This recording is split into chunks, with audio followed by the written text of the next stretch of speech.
Picture this: the leader of more than 1 billion Catholics, a man who commands the attention of the world, representing peace, unity, and faith, all while constantly on the move, attending global events, and tirelessly working for humanitarian causes.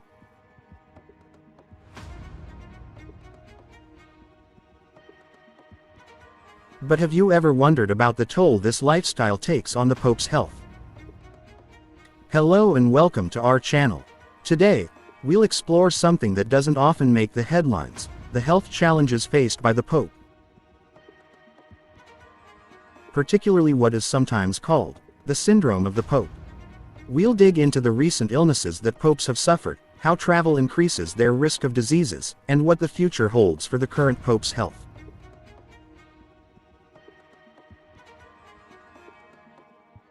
The Pope doesn't just reside within the safe walls of the Vatican. He is often seen visiting various parts of the world, embracing diverse cultures and engaging in diplomatic missions. With over 30 official trips since becoming the Pope, Pope Francis has set an example of constant movement and outreach.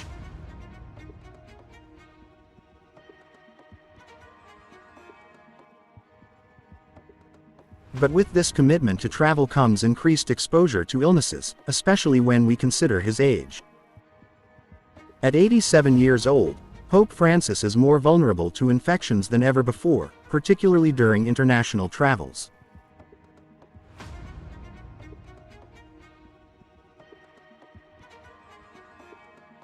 These journeys take him to places where he may come into contact with various diseases. But what specific health concerns has he faced so far? Let's talk about the recent illnesses that Pope Francis has had to deal with.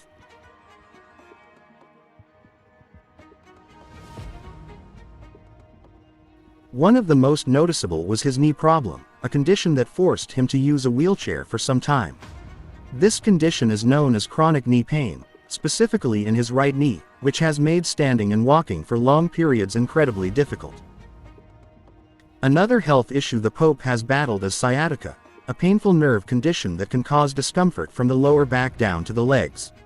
Pope Francis has been open about this, canceling several events due to intense pain, and this has only been complicated by his advancing age. In addition to his orthopedic problems, in 2021, the Pope underwent major surgery to remove a portion of his colon due to a condition called diverticulitis. This condition involves inflammation or infection of the colon, which can be dangerous if not treated early. After surgery, Pope Francis recovered well, but these recurring health challenges pose ongoing concerns for his ability to continue his demanding role. Given his age, Pope Francis faces significant health risks moving forward. Besides his existing conditions, he could be susceptible to cardiovascular diseases, which are the leading cause of death in older adults. Respiratory infections are another risk, particularly because of his frequent public engagements and travels, which put him in close contact with large groups of people from all over the world.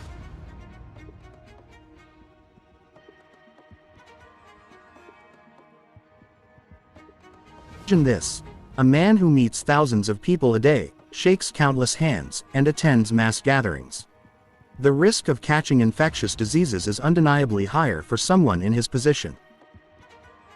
There's also the concern of COVID-19, which Pope Francis has been vaccinated against, but breakthrough infections can still happen, especially with new variants. This is an ongoing concern for many older individuals, particularly those with pre-existing conditions like Pope Francis.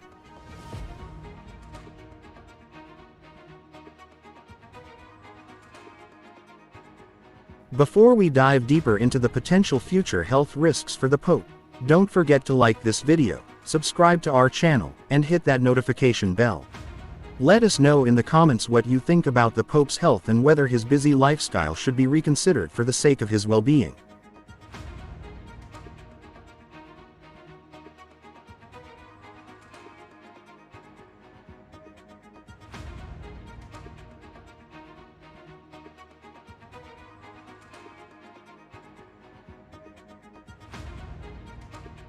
One of the biggest risks Pope Francis faces is related to his extensive travel schedule. Picture this: traveling to developing nations, attending mass gatherings in the open air, meeting people from various health backgrounds, and potentially exposing himself to new viruses or bacteria. For someone of his age, the immune system is not as robust as it once was. Infections like pneumonia or the flu, which are usually manageable for younger people, can be life-threatening for someone in their late 80s.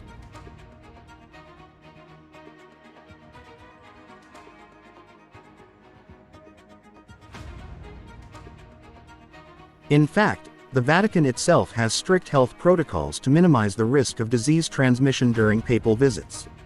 However, no system is foolproof, especially when dealing with thousands of people at once.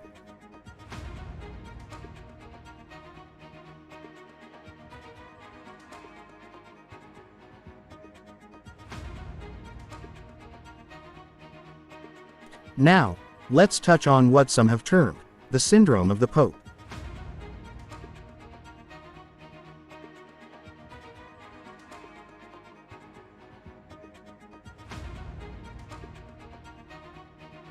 This isn't an official medical diagnosis but more of a symbolic phrase.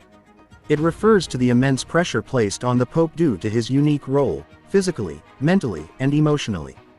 The constant demand for public appearances, travel, and decision-making can strain even the healthiest individuals, let alone an elderly Pope.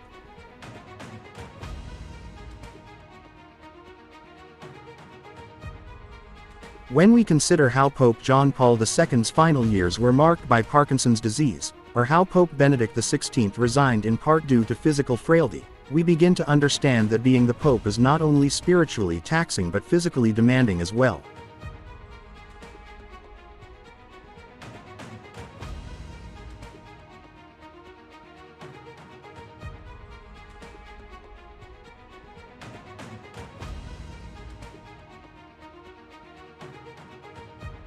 As Pope Francis continues to lead the Catholic Church, his health will remain a significant concern.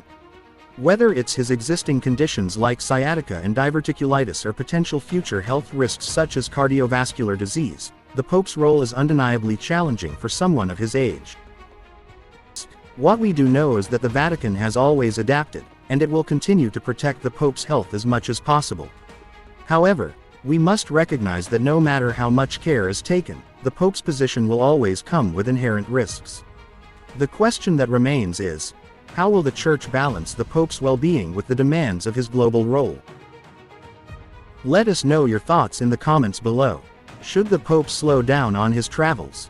What should be done to ensure his health remains stable in the coming years?